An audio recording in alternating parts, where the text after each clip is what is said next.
Курс дети читают стихи. Кучеренко Анастасия, 12 лет.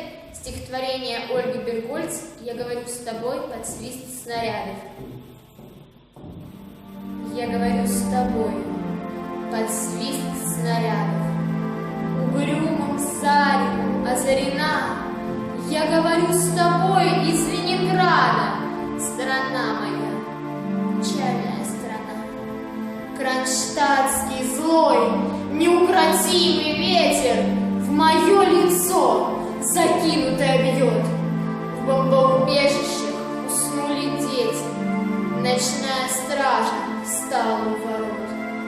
Над Ленинградом смертная угроза.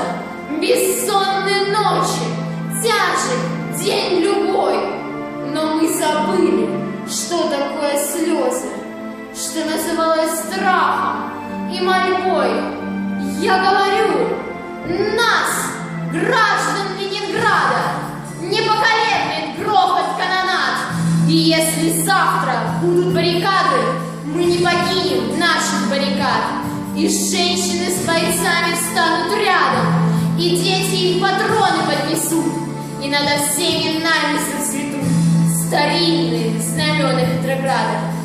Руками сжав обугленное сердце, такое обещание даю. Я, горожанка, мать красноармейца, погибшего подстрельную в бою.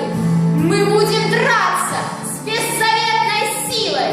Мы одолеем бешеных зверей. Мы победим. Клянусь тебе, Россия, от имени российских матерей.